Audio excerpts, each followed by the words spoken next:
Hi guys, coming back at you with another vlog. Unfortunately, not much going on today, but we do have, I just got the truck fired up. It's like 38 degrees outside. Unfortunately, our damn furnace went out, which is very unfortunate. On the coldest damn day, it was like 27 degrees yesterday and windy as shit with no furnace. So we had to deal with that. We're waiting on the guy to show up today. So we basically went the weekend without heat. We had those little space heaters, whatever.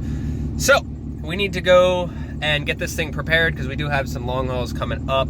So I need to go get a lug nut socket so I can get these damn wheels off. I need to go grab a fuel filter. I need to order some online, but I don't have any in the meantime, and I'm at a quarter tank. So unless I don't want to have fuel, my aux tank is full, but I don't have a filter that isn't clogged. I need to go replace the clogged filter, and then we also need to go get some pellets for the pellet stove at the shop. So we're gonna go do that, and I'll show you basically what a Monday. It's like 1:30 in the afternoon now, so like I said, we were dealing with that all weekend. All right, so I went to the AutoZone. They have a 6 spline, but it's not big enough. So I have no idea at this point. I'm gonna go to Napa, grab a filter, and then there's a local shop down the road that I've used before. Steering wheel holder, drives with his high beams on. That's illegal within city limits. So yeah, we're gonna go to that shop and see if they have a tool for me, and see if we can't make something happen, because I need to be able to get these things off. I might be going up to Massachusetts here sometime this week, and I don't exactly want to deal with any blowouts. Since I'm going to start ordering these things in bulk, or sooner than, you know, I'm going to be more prepared for it, I'm going to start ordering my GPI filters. I went and got 2 of them, 4006 was the part number on them, but they're shorty filters, so I want to get the really long ones from GPI. At some point would love to convert to a cat filter. I understand they don't filter out water and all that bullshit, but I would like to do, cat filters are pretty good from what I've heard, so I would like to run one on the auxiliary tank. I know I shouldn't be recommending shops, but I'm here at the Midas here in Carlisle. This dude has helped me out greatly. So he went in there with his, you know, has the tool and everything, and he found out which one it was, and now I know which one I need to order. Midas in Carlisle. You guys can see the sign right there. Oh, this is like the 3rd time he's helped me out. So yeah, we're gonna get that lug nut socket on order if he can't do it. They seem like they are super busy ever since the other place in Carlisle closed down. For regular gas stuff, cars and shit, send your stuff there if you're coming to Carlisle. Any diesel repair stuff, bring that shit to me. So we're still looking for a shop location. I'm gonna go change this filter out real quick. All right, we're getting the tank full now. I would like to go wash this thing today. We still gotta go get pellets yet. And we might have to pick up the gooseneck trailer to take the white truck, bring that here, so we'll see how that goes. But the white truck does run and drive. I need to go pick up my jump pack. So we got a lot of basically running around to do today. It's just kind of one of those things that, you know, comes with the industry. All right, so I gotta take this trailer, go pick up Dan's truck from the shop. We cannot have projects that are done sitting at the shop. So hence why I need the trailer. Don't worry guys. I have permission to use it, but today we also get to test out the new suspension. We have stock suspension in the rear and a leveling kit in the front. You guys can see this is not a factory spring. Also, we're gonna be getting rid of the sway bar at some point because I bent the shit out of it and we don't need it anyway. So that's gonna be gone completely. All right, we're hooked up. You can see, let's check these overloads. A little bit of squat, that's normal. Then we're gonna head out to, we need to head out to Shermansdale, go pick up the truck, go drop off all of the stuff back there, and we'll see how it goes. Make sure our brakes work.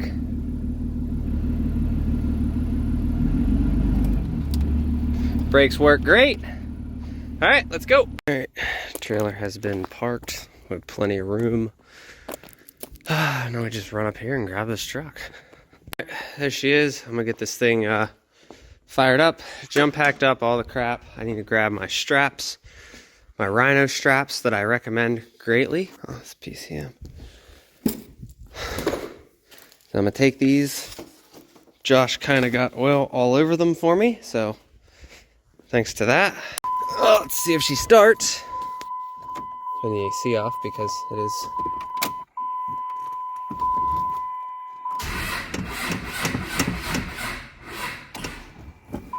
Well, that's weird. This jump pack's usually pretty good, unless I didn't turn it on. No, it's on. Huh.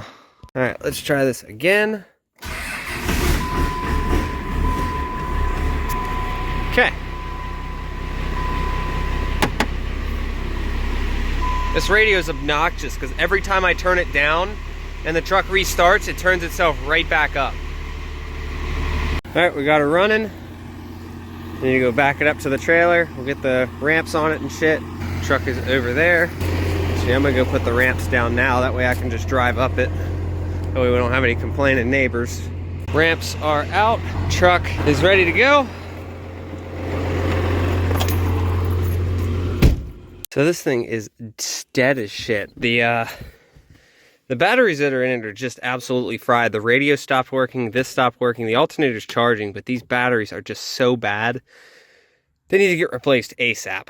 I noticed the gauges stopped working, everything's starting to get dimmer and dimmer. I'm not sure what the deal with that is. We did verify that the alternator's charging, but I can only do so much because I was told that he'll replace the batteries. So we are up here, we're all good. I'm gonna get these Rhino straps out and throw these on, and we'll probably just leave the truck on the trailer physically until he comes and gets it. So there you have it.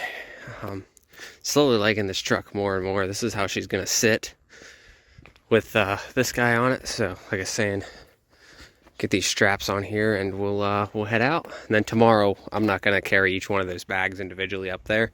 I'll do it tomorrow sometime. All right, there you go. She is all strapped down. I need to take this thing to the car wash at some point and get these Rhino straps cleaned off. Thanks, Josh. So probably pressure wash them, throw some spray nine on them. But I'm gonna go throw my trash in the burn pile and we'll get out of here. All right, went through my trash away and we'll get this thing going. Not too bad for a single wheel, pulling a 40-foot trailer. You guys been asking me how this thing tows, and I mean, really, at the lower, like, so I got to recently drive the Ford F-250, the brand new one. Pulls like a raped ape no matter what. This, mind you, I have the back window open. I'll show you guys. This is how she tows. Now at lower speeds, once you get on the highway, it'll hold 70, 72 just fine. But it's getting there. You know, once, you gotta get to that speed first and then it'll hold it all day. But at the lower RPMs, you know, going up hills and stuff, until you're actually there, it isn't like the most powerful thing in the world, but you know, 700 foot-pounds of torque, probably 750, something like that. And then up top, I don't know, on the horsepower, maybe around, I'd like to say maybe 330. So she's not too bad. I'm talking wheel, I'm not talking crank horsepower. So we'll climb this hill. I'm gonna climb a mountain from dead stop. And I'll show you guys how she does realistically, because I mean, this is a very, very steep mountain. And you know, I'm not gonna let it eat a lot, but you'll be able to hear the exhaust a lot more because it is straight piped. All right, here we go.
Mind you, that was from a dead stop.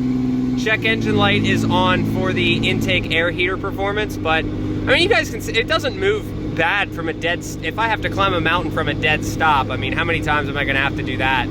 So she climbs fairly well for, I'm going to guess there's 7,500 pounds on it, so maybe 15,000 pounds behind the truck. 7,500 pound truck, 7,500 pound trailer.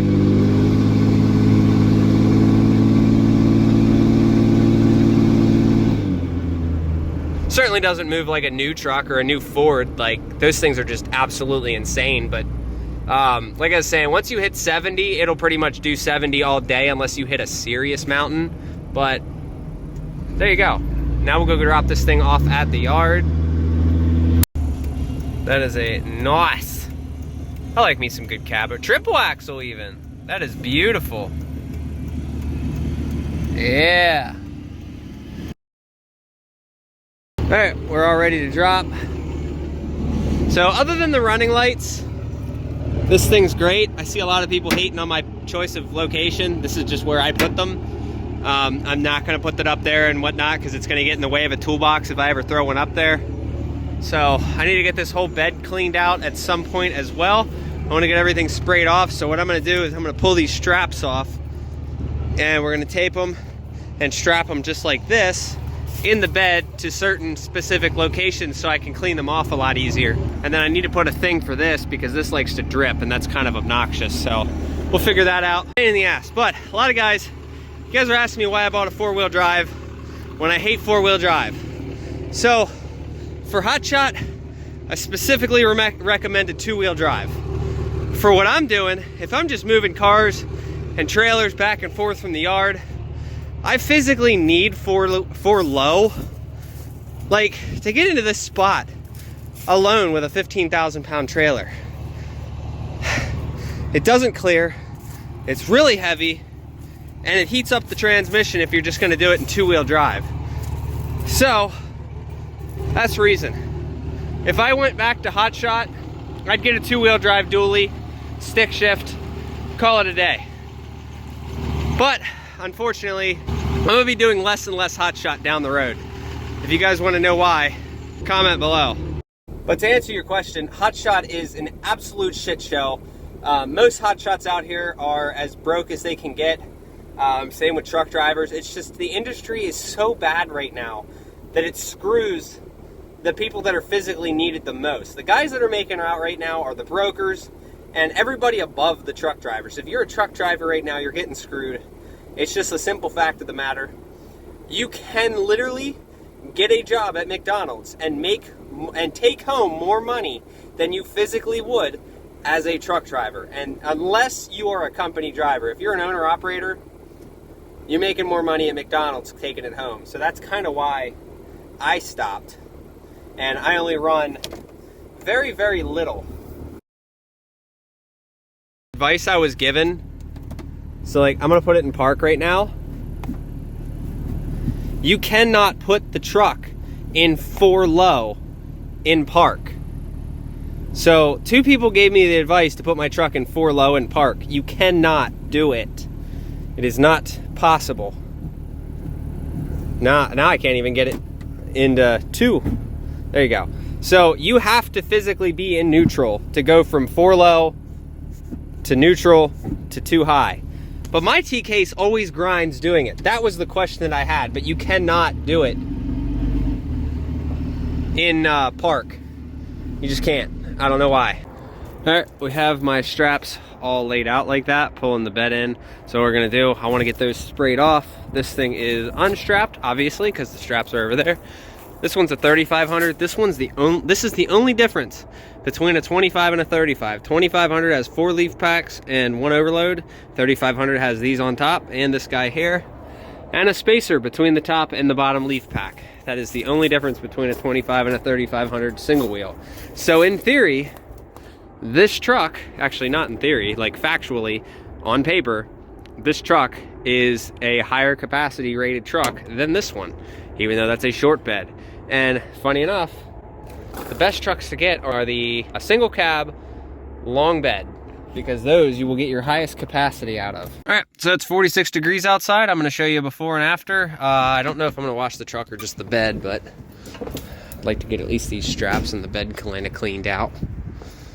But maybe I'll wash the truck, who knows? It's getting a little filthy. We're gonna do this sometime next week. I need to grab the thing. I forgot to buy one today. No, we got them cleaned out for the most part, so they're sitting over there on the strap. Unfortunately, and the reason that we're doing this and kind of starting to throw tools in the truck is because I wasn't planning on this, but this truck is turning more and more into a mobile rig. I've actually started booking jobs where I actually have to physically drive to somebody, which is not, you know, my favorite thing in the world, but when people offer and say, hey, we have a shop available and it's going to be warm, I mean, I'll do stuff like that. So we kind of put a price point on $75 an hour for anything empty driving and $95 an hour for towing. So that's kind of how we've been doing it. So if we have to pull a trailer out to somebody and a customer, that's kind of how we've been offering it. But like if somebody can't get their vehicle out to us, it kind of like, we lose a little bit on the deal because we still have to pay fuel and tolls, but it's definitely a fair price for what it is. And it helps somebody out and gets their vehicle into the shop. So we're trying to book more and more into the shop and keep the shop going and trying to decide. Literally the only reason, going on with this, the only reason that I am still even remotely doing Hotshot at all is for you guys, because it's something that you guys enjoy and it brings you guys coming back. I loved Hotshot in the beginning, and I'm at the point now where it's just so little money, if anything at all. Like a lot of times we break even on this shit. It's not even like, I don't even want to do it anymore just because of how little worth it is. It's not worth it at all. The liability's super high. Insurance is expensive for most of you, not for me, but for most of you guys, it's an extra $320 bill for me every month. It's just, it's really not worth it in my eyes, except for the side of YouTube. So we're going to keep going on with the mechanic stuff. Anything to do with the shop, we are upgrading. We did get the website up. It is live. I'm not going to tell you guys what the website is yet, but probably in a few videos from now, we will make it live to, I'll let you guys know what it is, in other words. So if you guys want merch, stuff like that, let me know down in the description if it's something that's going to be worth it to you. We're not going to be like some clothing brand company, but if you guys do want merch, just to kind of support the name, let me know. But I think at this point, we're going to head home. This pretty much does it for today. I'm going to close it out here. If you guys like fuel savings, go check out Mudflap, link in the description. All my YouTube videos will be double uploaded on Rumble. That link is also in the description. Instagram, Facebook, TikTok, all that stuff is down in the description if you want to go check that out, as well as a bunch of Amazon links down there, and Bitcoin, Ethereum wallet address is down there if you guys want to donate to the channel for any reason. But I hope you guys enjoyed, and I'll see you guys in the next video. Stay safe out there.